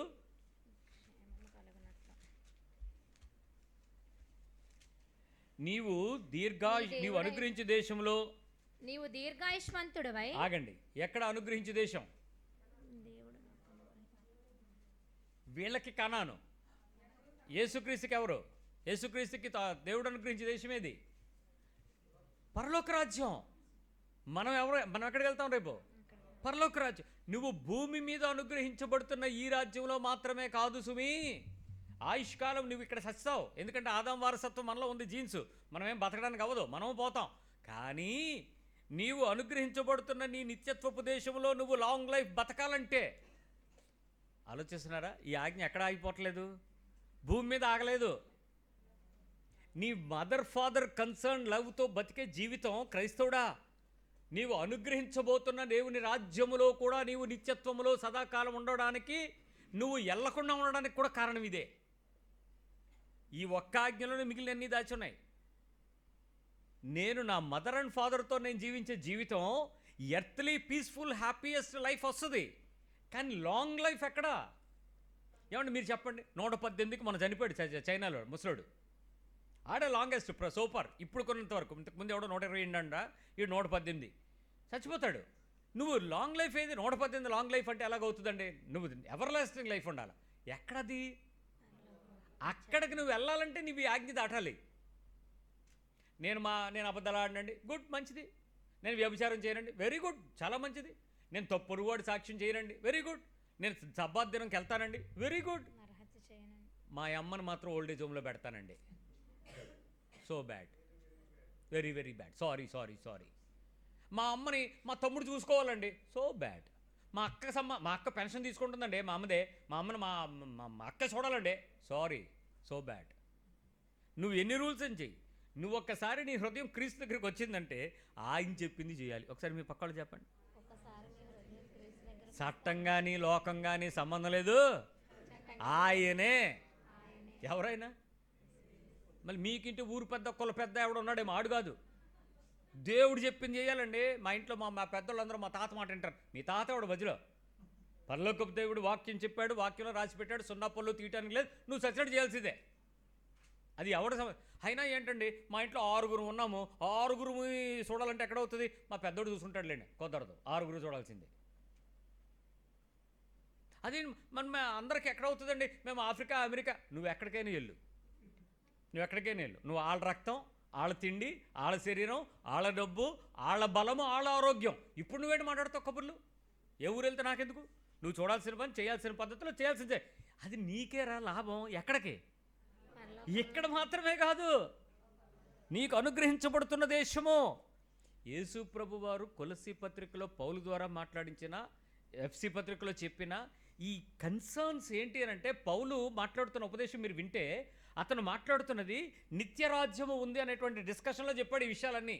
భార్యలారా మీ భర్తలతో, భర్తలారా మీ భార్యలకు, యజమానులతో మీ పనివాళ్ళు మీరు ఎలా ఉండాలి, పిల్లలారా తల్లిదండ్రులు. ఈ కండిషన్ క్లాసెస్ అన్నీ మీరు నిత్యత్వంలో దేవునితో సంతోషించాలంటే దానికి ఈ ఆజ్ఞలు అవుతాయి అన్నాడు. అంటే భూమి మీద మాత్రమే నేను లాంగ్ లైఫ్ అనుభవిస్తున్నాను, 100 సంవత్సరాలు హ్యాపీగా, నిండు 100 ఏళ్ళు. ఈ బతుకుకి నువ్వు ఇచ్చే దీవెన నిండు 100 ఏళ్ళ దగ్గర అయిపోయి సచ్చింది. నా దేవుడు అంటాడు, నిండు 100 ఏళ్ళు కాదు, నీకు చావులేని జీవితంలో నేను నీతో పాటు ఉంటాను, రా నా దగ్గరికి అంటాడు. అదండి యేసుప్రభు ఇచ్చేది. వీళ్ళు 100 బతికించగలరు, 100. నేను మొన్న ఒక ఫ్రెండ్ పిలిచాడు, అరే నువ్వు రాకపోతే మా నాన్న కుదరదంటున్నాడు రా అన్నాడు. మేము చిన్నప్పుడు బాగా స్కూల్ క్లాస్మేట్స్. అందువల్ల వాళ్ళ ఫాదరు, దేనికి రా డాడీ రమ్మంటున్నారని అంటే, షష్ఠి పూర్తి అయ్యిందని రమ్మన్నారు రా. షష్ఠి పూర్తి అని అంటే జనరల్గా ఏంటంటే ఒక మనిషికి 60 ఏళ్ళు నిండితే. కానీ ఈ ఆచారాల్లో కొంచెం ప్యాషన్స్ ఏంటంటే, ఇప్పుడు ఏదో ఒక కార్యక్రమం చేసుకోకపోతే ఏవి చేయలేదు అంటున్నారంట కదా. ఏదో ఒకటి, ఏమీ లేకపోతే పిల్ల ఎప్పుడో పెద్ద పిల్ల అయిపోయింది, ఇప్పుడు ఓనీలు ఇస్తున్నారు మధ్యలో కూర్చోబెట్టి. ఆ ఆడపిల్లలు లేరు, 2 మగ పిల్లలు అడుగు లుంగిలు కట్టిస్తున్నారు. ఏదో ధోతీ ఫంక్షన్ అంట, ఏదో ఒకటి చేస్తే తప్ప మా డబ్బులు ఖర్చు అవ్వడం ఎలాగన్నది కొట్టుకుట్లాడి వస్తున్నారు వీళ్ళు. ఏ ఇన్కమ్ ట్యాక్స్లో రోడ్డుకు ఒకటి వేసేస్తాడు, మీరు వేసుకున్న బట్టలను బట్టి మీకు ట్యాక్స్ వేసేది రోజులు వచ్చేస్తాయి. రేపు నిర్మలా సీతారామన్ ఊరుకోదు, అప్పుడు కానీ బుద్ధిరాదు వీళ్ళకి. ఇప్పుడు వేసిన ట్యాక్స్లు చాలే, రేపు వేసుకుని మీ సిల్క్ బట్టలకు ట్యాక్స్ అంటే అయిపోయింది. అలాంటి మొత్తానికి ఏదో ఒక ఫంక్షన్ చేసుకుంటానంటే అప్పుడు ఏంటంటే 60 సంవత్సరాలు వాళ్ళ అమ్మా నాన్న కలిసి కాపురం చేశారట. అందుకు 60 ఏండ్ల పెళ్లి రోజు. జనరల్గా మనం 50 years అనుకుంటాం కదండి, golden jubilee, silver jubilee, jubilee జాబ్లీ. మొత్తానికి 60 ఏళ్ళు అయిపోయిందని చెప్పి పెట్టేశారు. నేను వెళ్ళి నేను అరే ఏంటి అని, నువ్వు మాట్లాడాలరా, నువ్వు ఎలాగైనా మాట్లాడాలరా అనేసి. హిందువులే కానీ వాళ్ళు సోషల్గా జోయల్గా ఉంటారు. ఆయన కమ్యూనిస్ట్ లీడర్, అందుకని ఇవన్నీ యాక్సెప్ట్ చేయడు. వాళ్ళ నాన్న అసలు ఊరు కూడా ఆయన, నేను కమ్యూనిస్ట్ ఉండి, అందుకని నాకు ఆయన బాగా, అందుకని పిలిచాడు, నువ్వు మాట్లాడరా ఎలాగైనా అన్నాడు. వెళ్ళి ఆ అంకుల్ కాసేపు అన్నీ మాట్లాడాం. ఏంటి మీ ఫ్యామిలీ మెమరీస్ ఏంటి, మీ కష్టాలేంటి నష్టాలేంటి అన్నీ చెప్తే బాగుంది. ఆయన చాలా ఆనందంగా ఒక మాట చెప్పాడు, నువ్వు వచ్చావురా చాలరా అన్నాడు. అదే నీకు 4 కొడుకులు ఉన్నారు, 3 ఒకడేమో న్యూజిలాండ్, ఒకడేమో ఆస్ట్రేలియా, ఒకడేమో అమెరికా, పాప ఇక్కడే ఉంది, కూతురు దగ్గర ఉన్నావు, నీకు ఏంటి అంకులు ఏం తక్కువైంది, అంతా బాగున్నారు కదా అని అంటే, ఒరే వాళ్ళందరూ ఉన్నారురా, కానీ హృదయంలో స్థానం ఒకటి ఉంటుంది చూసావా, వాళ్ళు ఉండాలిరా కళ్ళ ముందు అన్నాడు. నీ తండ్రి మనసు నీ మీద ఉందేమో, నీ తల్లి మనసు నీ మీద ఉండిపోయిందేమో, గతి లేక తప్పక నేను వదిలేశాడేమో నీ తండ్రి నీ తల్లి. వాళ్ళు బతకాలి కదా నాన్న అని అమెరికాకి పంపించారేమో, ఏదో దేశానికి వెళ్ళిపోతే సరే ఏముందిలే అన్నారేమో. ఆ స్థానాన్ని నువ్వు పదిలిపరుచుకోవటానికి ఎంతమంది ఇష్టంగా ఉన్నారు? What is your place in your father's heart, in your mother's heart? మీకు వారి మీద ఆయాసాలు ఉంటాయి, పిల్లలకి వారి మీద కష్టాలు ఉంటాయి, పిల్లలకి మీకు వాళ్ళకి మధ్యలో కొన్ని ఎమోషనల్ బాండేజెస్ ఉండకపోవచ్చు. వాళ్ళ ఫైనాన్షియల్ క్రైటీరియాస్ని బట్టి, ఆ రోజుల్లో ఉన్న స్థితిని బట్టి మిమ్మల్ని పెంచేటప్పుడు మీకు వాళ్ళకి మధ్యలో అంత థిక్ అండ్ బౌండ్ రిలేషన్ ఉండకపోవచ్చు. బట్ వాళ్ళకి మీ మీద ఉంటుందే, దాన్ని మీరు పోగొట్టలేరే. అది జరిగిన తర్వాత నేను ఆ విషయంలో మాట్లాడిన తర్వాత ఆ పిల్లలు స్తబ్దుగా కూర్చున్నారు, ఫ్యామిలీ మెంబర్స్ అందరూ ఉన్నారు. వాళ్ళందరి ముందు మైక్ తీసుకుని వాళ్ళతో మాట్లాడుతుంటే ఆయన చాలా ఆనందించి, పిల్లలందరూ పెద్దోళ్ళ పిల్లలంటే 55 ఏళ్ళు 60 ఏళ్ళు పిల్లలకు వచ్చేస్తున్నాయి ఈ రోజుల్లో. ఆ టైంలో వాళ్ళ గురించి మాట్లాడుతుంటే వాళ్ళందరూ చాలా మౌనంగా విని, అవును కదా, ఏంటి మా బాధ్యత ఏంటి, మా ధర్మం ఏంటి, మా తల్లిదండ్రులతో మా ధర్మం ఏంటి, ఆర్ వి డూయింగ్ దట్? నిత్యత్వంలో దేవుని ఎదుట స్థానం సంపాదించుకోవడానికి క్రైస్తవుడు ఆరాటపడిపోతూ దానాలు చేస్తూ, ధర్మాలు చేస్తూ, ప్రార్థనలు చేస్తూ, ఉపవాసాలు చేస్తూ, సహవాసాలు చేస్తూ, కానుకలు ఇస్తూ, సువార్తలు చెప్తూ, ఏమనంటే రకరకాల భక్తి ముసుగులు వేసుకుంటున్న నువ్వు ప్రాథమిక ఆజ్ఞ దగ్గర దొరికిపోతావేమో చూడు. ఏమిటి నీ ధర్మం ఏంటి? నిజంగా ధర్మాలన్నీ చేయగలుగుతున్నామా? అందుకని దేవుని మాట ఖచ్చితంగా చెప్తుంది, పిల్లలుగా ఉండేటప్పుడే వారికి ఆ విషయం నేర్పించాలంట. ఇదిగో నేను మమ్మీని, ఇదిగో నేను ఇదిగో డాడీ, మా ఇద్దరికి మమ్మీ డాడీ, ఇదిగో మా మమ్మీ డాడీ, ఇదిగో. ఈ జనరేషన్లో ఒక కొడుకుగా, కోడలుగా, కూతురుగా, అల్లుడుగా నువ్వు ఆ ప్రదేశంలో చేరిన తర్వాత నీ తల్లిదండ్రులు అనేటువంటి ఆ 2 కుటుంబాలతో ఉండేటువంటి బిడ్డలతో, వృద్ధులతో, పెద్దలతో నీ సంయోగ జీవితం ఏదైతే ఉంటుందో, వారిని కలుసుకొని వారితో ఉండే ప్రేమ పరిపూర్ణమైన జీవిత తత్వం ఉంటుందో, అది నీ మనవడు చూడాలి, నీ మనవరాలు చూడాలి. మా తాతగారు, మా మామగారు, మా అమ్మమ్మగారు, మా గ్రానీ, మా నాని, ఈ అనుబంధాన్ని మనం మన పిల్లలకి కనుక అందించకపోతే, వారిని మనతో ఉంచుకోకపోతే, న్యూక్లియర్ ఫ్యామిలీస్లోకి వచ్చేసి ఈ డివైడెడ్ అయిపోయి వారి నుంచి విడిపోయి ఉండాల్సినటువంటి కామన్ ఫ్యామిలీస్లో నుంచి, కాంపౌండ్ ఫ్యామిలీలో నుంచి, కలిసి ఉండే కుటుంబాలలో నుంచి, ఉమ్మడి కుటుంబాల నుంచి విడిపోయి సపరేట్ అయిపోయి మనం ఏదోదో చేసేస్తే దేవుడు ఖచ్చితంగా నిన్ను అడుగుతాడు లెక్క. నెంబర్ 2, పిల్లలైనటువంటి వ్యక్తులకు కూడా ఖచ్చితమైన ఆజ్ఞ ఏంటంటే, మీకు మీ మమ్మీ నచ్చకుండా వేరే మమ్మీ నచ్చుతుంది అని అంటే, మీ డాడీ నచ్చకుండా వేరే డాడీ నచ్చుతాడు అని అంటే, జంతు స్వభావం వచ్చింది, మానవ స్వభావం నీలో పోతుంది. జంతువుకి ఏ జంతువు అయినా ఒకేలా కనబడుద్ది, పక్షికి ఏ పక్షి అయినా ఒకేలా కనబడుద్ది. ఎందుకంటే వాటికి వావి వరుసలు కనపరచలే దేవుడు. అయినా కొన్ని పక్షులు, కొన్ని జాతులలో వాటిని ఒకసారి జతకట్టి, ఒక ఆడ మగ కలిసి జతకడితే వాటి లైఫ్ టైము అదే ప్రాణితో జీవితకాలం గడుపుంటాయి. పావురం అంతే. పావురం గురించి విషయంలో ఎందుకు ఆ బైబిల్ ఆ స్పష్టత ఇచ్చింది? పావురం యొక్క నమ్మకత్వం, పాము వంటి నిష్కపటత. ఎందుకు ఆ లక్షణాలు అనుకున్నారు? ఒకసారి ఒక మగ పావురంతో కలిసిన తర్వాత ఆడపావురం అది చనిపోయినా కూడా ఇది వేరే పావురంతో పిల్లల్ని కనదు, శరీరాన్ని ఇవ్వదు. మగ పావురం కూడా అంతే. ఇది ఉంది కదా, నాకు ఈ నెల అయిపోయింది, దీంతో నాకు సంబంధం లేదని ఇంకో దగ్గరికి వెళ్ళదు. గూడు కట్టి పిల్లలు పెంచిన పిల్లలు ఎగిరిపోయిన తర్వాత కూడా వాటి ఇంకే రకంగా వాడుతూనే ఉంటాయి. అవి అంటే అనేక జాతులకు ఇవి దైవికమైన ప్రేమ ఏంటో తెలియకపోయినా, ఆత్మ లేకపోయినా శరీరంతో కట్టుబడుతున్నాయి. మరి ఆత్మ ఉన్న మనం, పిల్లలమైన మనం మన తల్లిదండ్రులకు ఎందుకు బాగుండవు? వాళ్ళు పెంచిన పెంపకం నీకు నచ్చలేదా? వాళ్ళు ఉంటున్నటువంటి లివింగ్ స్టైల్ నీకు నచ్చలేదేమో, వాళ్ళకి ఇతరులతో పోల్చి చూసి ఆర్థికమైన జీవిత స్థాయి నీకు ఇవ్వలేదని వాళ్ళ మీద నీకు దుఃఖం ఉందేమో. దయచేసి గుర్తుపెట్టుకోండి, ఏ పరిస్థితుల్లోనూ వాళ్ళు నీకు ఇవ్వాల్సింది ఏంటి అని అంటే జన్మము మాత్రమే. వాళ్ళ ధర్మం వాళ్ళు నీ శరీరాన్ని కని నిన్ను పెంచి పెద్ద చేయటం వరకే. నీకు వాళ్ళకున్న స్థాయిని బట్టి ఇవ్వగలిగితే విద్య ఇస్తారు, ఇవ్వగలిగితే ధనం ఇస్తారు, ఇవ్వగలిగితే ఆస్తి ఇస్తారు, ఇంకా ఇవ్వగలిగితే ఆ తర్వాత చచ్చిపోయిన తర్వాత వీలునామా ఇస్తారు.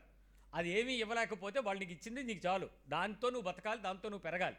అంతకుమించి ఏది కూడా వాళ్ళ నుంచి ఎదురు చూడకూడదు. వాళ్ళకి నీకు నచ్చాల్సిన పని నీకు లేదు. వాళ్ళ నుంచి నువ్వు వచ్చావు కాబట్టి నువ్వు వాళ్ళని ప్రశ్నించడానికి లేదు. విషయం ఆలోచిస్తే ఎందుకు ఇంత ఖచ్చితమైనటువంటి మాట హెచ్చరికగా మనకి బైబిల్ ఇస్తుందో చెప్తాను. ఒకసారి నేను చెప్పే మాటల్ని మీరు ఆలోచించడానికి ప్రయత్నించండి. ధర్మము అనేటువంటి పదాన్ని మనం గట్టిగా హెచ్చరికగా తీసుకునేటప్పుడు ఏమంటుందంటే, నెంబర్ 1, వారికి నువ్వు పిల్లలమైన మనము పెద్దవారైనటువంటి తల్లిదండ్రులకు అవిధేయులుగా కాకుండా, అవిధేయులైన తరం మనకు వస్తుంది కాబట్టి కాకుండా ఉండగలిగే సామాజిక పరిస్థితులు వర్తమానంలో చాలా ఉంటాయి. అయినప్పటికీ మీరు నెరవేర్చడానికి వీటిని శిరసావహించండి.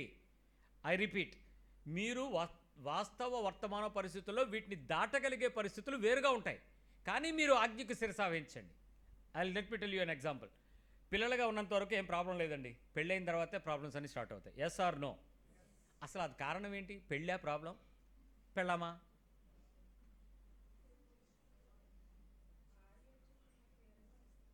భార్య వచ్చేసిన తర్వాత ప్రాబ్లం అయితే భార్య ప్రాబ్లము, భర్త ప్రాబ్లం కాదైతే భార్య ప్రాబ్లము. అంటే అందరు భార్యలు ప్రాబ్లమా అది జనరలైజ్ చేస్తారు. మరి పెళ్ళైన తర్వాత అంటే ఖచ్చితంగా పెళ్లి చేసుకున్నోడికి తప్పలేదు, కానీ చేసుకున్న దాంతోనే తప్పు అన్నట్టు వచ్చింది. అది కాదా? మరి ఎందుకు ఈ కామెంట్ అందరికి వచ్చి జనరలైజ్ చేశారు? పెళ్ళైన తర్వాత ఆడు మారిపోయాడు అంటారేంటి? ఆడు మారిపోయాడు అంటే ఎందుకు మారిపోయాడు? అది మార్చేసింది. అంటే ఎవరు ఇప్పుడు మళ్ళీ?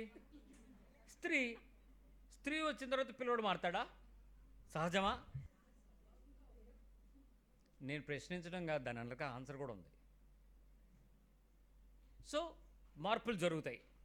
వివాహం అయిన తర్వాత భార్య వస్తుంది, భార్య వచ్చిన తర్వాత చెప్పుద్ది, ఎప్పుడు మీ అమ్మ అని కొంగడు తిరుగుతావేటి, నన్ను ఎందుకు చేసుకున్నావు అంటది. ఖచ్చితంగా ఇంకో కొంగట్టుకుంటాడు.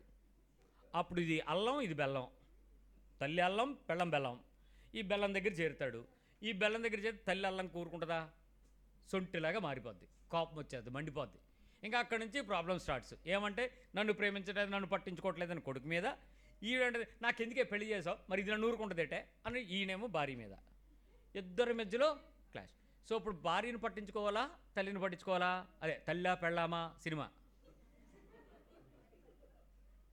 ఎన్ని పంచాయతీలు చూస్తలేదు నేను, కాబట్టి శాస్త్రం మీకన్నా నాకు ఎక్కువ తెలుసు సూత్రంతో సహా. సో నేను చాలా విరివిగా మాట్లాడగలను ఈ విషయాలు. అయినప్పటికీ బైబిల్ చెప్తున్నటువంటి క్రమం మీకు అర్థం చేసుకోండి. భార్య వచ్చిన తర్వాత కానీ, భర్త స్థానం నీకు వచ్చిన తర్వాత కానీ, అంటే పురుషుడు, భార్య బయట నుంచి వచ్చింది, భర్తకు లోపల నుంచి స్థానం వచ్చింది. నువ్వు మరో కుటుంబాన్ని కట్టడానికి యజమానిగా మారబోతున్నావు. ఇద్దరు కలుసుకుంటున్నారు, ఒక కుటుంబం, మీకు పిల్లలు ఏర్పడతారు. మీ ఇద్దరికీ అర్థం అవ్వాల్సిన విషయం ఏంటంటే, నేను భార్య చెప్పినట్టు వినాలా, మరింకోటి చెప్తే మారాలా అన్నది కాదు. మీ ఇద్దరికీ తెలియాల్సిన విషయం, మేము భార్యాభర్తలం అయినప్పటికీ కూడా మేము మా తల్లిదండ్రులకు లోబడాల్సిన వారమే. ఇది అర్థం అవ్వాలి. మేమిద్దరం కుటుంబంగా మారిపోయి, విస్తరించిపోయి, విశాలపరిచిపోయి 10 మంది పిల్లల్ని కనేసి మేము అమ్మమ్మ నానమ్మ అయిపోయినా మా అమ్మ నాన్నని ప్రేమించవలసిన వారమే. ఇది ఆజ్ఞ. ఆజ్ఞకు మీరు లోబడ్డం నేర్చుకోండి. ఈ ఆజ్ఞ మీరు ప్రాథమికంగా పట్టుకుంటే మీ కుటుంబంలో కలహం రాకుండా ముందు ఆపగలుగుతారు. ఇద్దరికీ తెలియాల్సిన ఆజ్ఞ. నువ్వు మా అమ్మ నాకు ఇష్టం, మీ అమ్మ నాకు ఇష్టం లేదు, అది కుదరదు. ఇద్దరు అమ్మలే, ఇద్దరు నాన్నలే. ఒకడు అబ్బాయిని కన్నారు, ఒకడు అమ్మాయిని కన్నారు. ఇందాక మీరు అన్నారు బుద్ధి లేని కొడుకు, బుద్ధి కలిగిన తల్లి అని, కూతురని. అప్పుడు నువ్వు ఆ పాత్ర నువ్వు పోషించు బాబు, నువ్వు బుద్ధి కలిగినట్టు ప్రవర్తించు. ఇద్దరు కలిసి చేసుకోండి. బట్ ఇద్దరి మధ్యలో జరగాల్సిన పని ఏంటి? అమ్మ నాన్నని, ఏ అమ్మ నాన్నని? ఇద్దరు అమ్మ నాన్నలకి. నాకు బాబోయ్ నువ్వు నాకు ఇప్పుడు వచ్చావురా పతిదేవుడా, నాకు తల్లిదేవత ఉంది, తల్లిదేవుడు ఉన్నాడు, ముందు వాళ్ళకి దండం పెట్టాలి, మీరు కాదు. ఇది నీకు ఆజ్ఞ. సో నీ ధర్మం ఏంటి? మొట్టమొదటిది, నా తల్లిని నా తండ్రిని నేను ప్రేమించాలి. రెండవది, వారికి దానిలో ఉపాజ్ఞ ఏంటంటే ఐ షుడ్ రెస్పెక్ట్ దెమ్, నేను వారిని గౌరవించాలి. మొదటిది వారిని ప్రేమించాలి, దానిలో భాగం నేను వారిని గౌరవించాలి. ఎలాంటి వారు? ఎలాంటి వారైనా, ఏ స్థితిలో వారు? ఏ స్థితిలో వారైనా. చాలామంది అనుకుంటారు మా అత్త మామ బాగుంటే, మా అమ్మ నాన్న బాగుంటేనా, వాళ్ళు కలెక్టర్లు అయ్యి ఉంటే మాకెందుకు ఈ బాధ. కలెక్టర్ల ఇళ్లల్లో ప్రాబ్లం లేవని మీకేం తెలుసు? నేను చెప్తాను మీకు. ఈ ఏబిసిడి వర్గంలో ఈ అరిస్టోక్రాట్ వర్గం ఏదైతే ఏ వర్గంగా ఉందో, వాళ్ళ కుటుంబాలలో ఉన్నన్ని కలహాలు, సమస్యలు, ఇబ్బందులు ప్రపంచంలో సామాన్య మానవుడు ఊహించలేని సమస్య. నాకు రీసెంట్గా ఒక ఆయన చెప్తున్నాడు, బీజేపీ అంటే అందరికీ కూడా చాలా మంచి భావం క్రైస్తవులకు లేదు. ఎందుకు? వారు హైందత్వాన్ని ప్రమోట్ చేస్తారు, వారు హిందూ సంబంధించిన విషయాలపై విపరీతంగా తీసుకుంటారు. కాబట్టి వాళ్ళు ఎట్టి పరిస్థితుల్లోనూ క్రైస్తవుల్ని బతకనివ్వరు. ఇది కదా Mohan Bhagwat RSS chief leader, కోడల్ Christian, ఏం చేయాలా? అల్లుడు ముస్లిం, ఏం చేయాలా? నేను ఆర్ఎస్ఎస్ జెండా, కూతురు క్రిస్టియన్, కోడలు క్రిస్టియన్, కొడుకేమో అల్లుడేమో ముస్లిము. మరి అంత పెద్ద ఫ్యామిలీ ఏం చేయగలరు? మైక్ ఆఫ్, బయటకు వచ్చి జిందాబాద్ దండమే. అప్పుడు అనొచ్చు కుటుంబమే, పనే. ఇది అంతే. ఆ కుటుంబాలు కలెక్టర్లే, ప్రాబ్లమ్సే. ఇలాంటి సమస్యలు చెప్పుకోవడానికి, బయటకు ఒప్పుకోవడానికి యాక్సెప్ట్ చేయలేని ప్రాబ్లమ్స్ వాళ్ళకుండే. మనం 4 రోజులు అరుచుకుంటాం, తెల్లారి కలుసుకుంటాం. మన సిద్ధాంతం మంది. వాళ్ళు చెప్పుకోలేరు, ఏడ్చుకోలేరు, మాట్లాడుకోలేరు. ఎందుకంటే పదవడ్డు వచ్చేది, పొరవడ్డు వచ్చేది, పొజిషన్ వడ్డు వచ్చేస్తుంది. క్రైస్తవుడా, నువ్వు ముందు ఆజ్ఞకు భయపడ్డా నేర్చుకో. You should have only 2 respects. 1 thing, you should love them and you should respect them. వాళ్ళని నేను ప్రేమించాలి, 2 వాళ్ళని గౌరవించాలి. ఒక అమ్మాయి చెప్పింది, ఏడుస్తుంది వాక్యం విని. ఏమ్మా అనండి, రికార్డ్ చేసిందండి వాయిస్ క్లిప్పు, 6 నిమిషాలు ఏడిపే, లాస్ట్ నిమిషంలో అన్నయ్య అంది. 6 నిమిషాలు ఇయర్ ఫోన్స్ పెట్టుకుని ఈ పని చేస్తనే లేదో అని మళ్ళీ కాసేపు తీసి మైక్ ఇలా పెట్టుకుని దగ్గరకు పెట్టి ఇంట్లోకి వెళ్ళి, ఇంట్లో కూడా లాభం లేదని బాత్రూంలోకి వెళ్ళి విన్నాను ఏటి మాటని. ఏడుపు రికార్డ్ చేసిందా?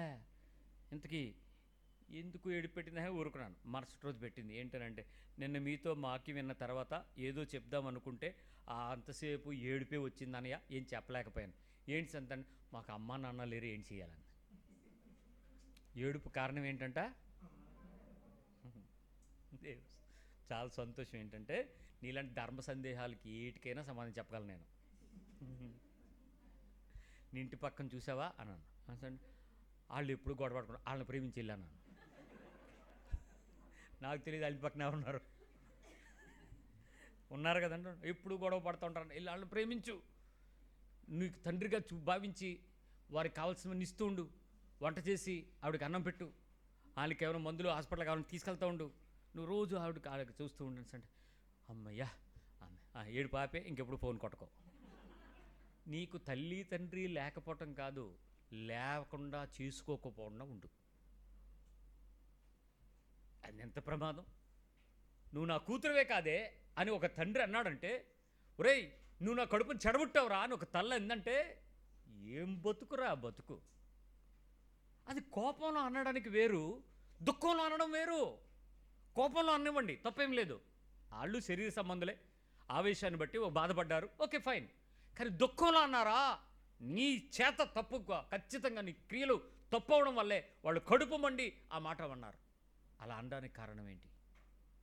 నువ్వు ప్రేమించకపోవటం, నువ్వు వాళ్ళకి గౌరవం ఇవ్వటం. Your not respecting, your not loving. ప్రేమించుటలోనూ నీ లోపం కనపడకూడదు, గౌరవం ఇవ్వటంలో కూడా తక్కువ అవ్వకూడదు. గౌరవం. ఈ ముసలోడు ఏటే ముసలోడా? నిన్ను కన్న తండ్రి నీకు ముసలోడా? ఈ ముసలిదే, నీ తల్లికి తల్లి ముసిల్దా, నీ అమ్మమ్మ ముసిల్దా, మీ నాన్నమ్మ ముసిల్దా? అంటే వాళ్ళ శరీరాన్ని బట్టి నువ్వు ముసలోడు ముసిల్ది సరసమాడు, తప్పులేదు. అగౌరవ సూచకమైన పదాన్ని వాడేటప్పుడు అది నీ నోట్లోంచి రాలే, నీ హృదయం నుండి వస్తుంది. నోట్లో నుంచి వచ్చిన మాటకి దేవుడు తప్పనడు, హృదయంలో నుంచి వస్తే మాత్రం తీర్పు అంటాడు.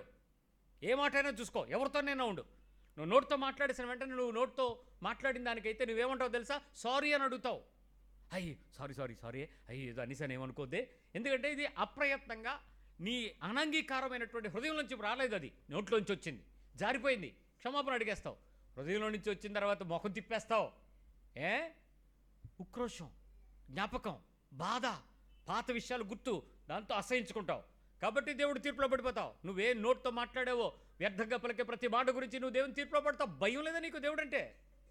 ఒక క్రైస్తవురాలకి, ఒక క్రైస్తవుడికి నువ్వు ఏ పదం వాడుతున్నావో, ఏ గౌరవ సూచకంగా పిలుస్తున్నావో, ఏ మర్యాదగా మాట్లాడుతున్నావో, యవ్వన కాలంలోకి వచ్చే కొద్దీ ఒక కొంత జాయ్ఫుల్ గేమ్ నడుస్తుంది పిల్లల్లో.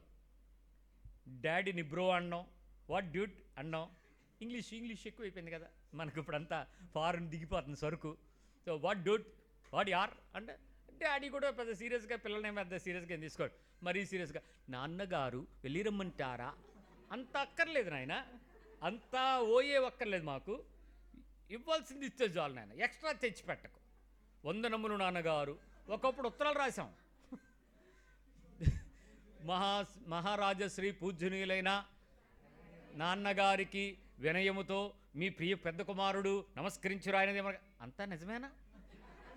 కాదు. ఎందుకంటే తెలుగులో ఉత్తరం ఎలా రాయాలో నేర్పించారు. మాకు 6 మార్కులు 10 మార్కులు ఎస్ఐ క్వశ్చన్, కాబట్టి మేము నేర్చుకుంటే మేము రాసితిమి. వాస్తవం ఏంటో నాన్నకు కూడా తెలుసు, వీడికి డబ్బులు కావాలరా అని. అప్పుడు అమ్మ వచ్చేది ఇంటికి ఒక 1000 రూపాయలు, ఇటు ఎక్కడో చదువుతున్నట్టు. హృదయపూర్వకంగా నువ్వు ఇచ్చే గౌరవ సూచిక నీ పదం బట్టే కదా ఉంటుంది, నీ పదం బట్టే కదా, నీ ఉచ్చరణ బట్టే కదా. కోపంతో ఉచ్చరణ ఒకలా ఉంటుంది, ప్రేమలో ఉచ్చరణ ఒకలా ఉంటుంది. మనం పిలిచే పలుకులో మనకు తెలుసు కదా. తండ్రి గారు ఒకవేళ నాన్న పిల్లల్ని పిలవాల్సి వస్తే కోపంలో పిలిచే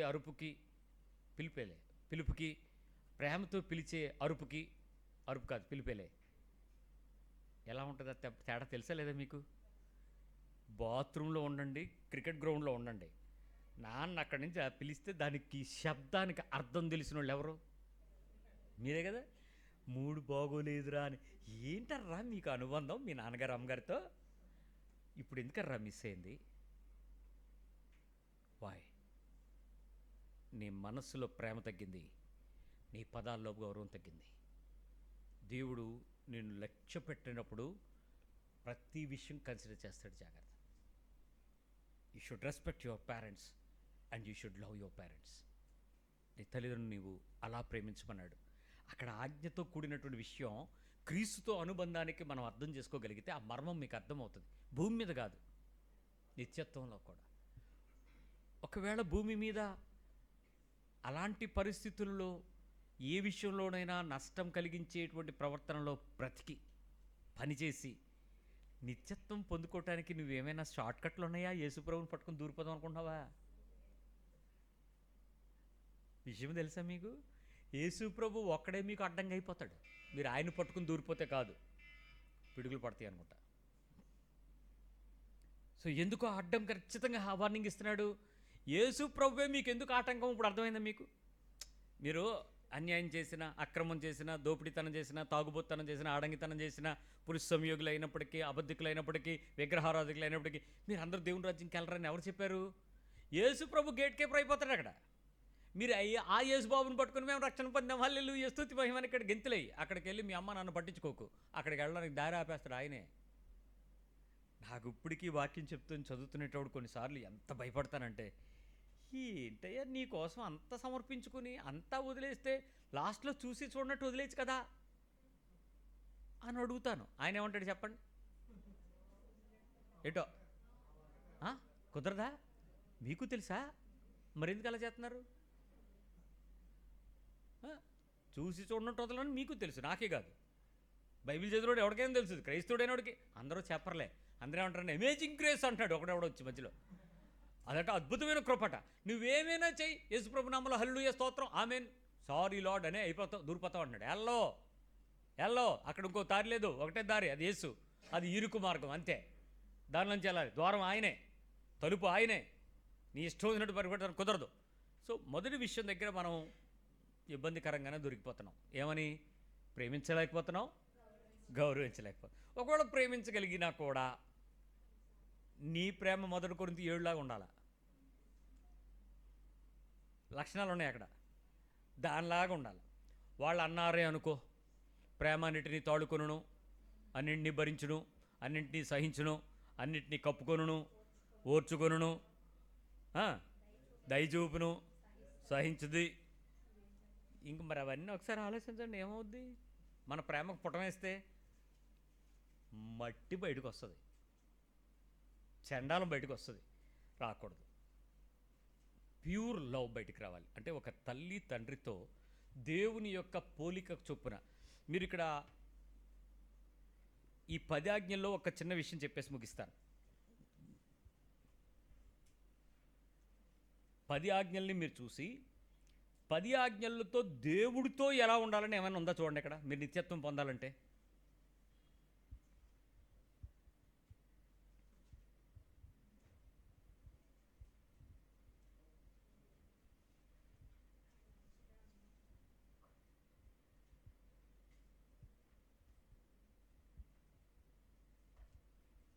ఏమైనా ఉందా?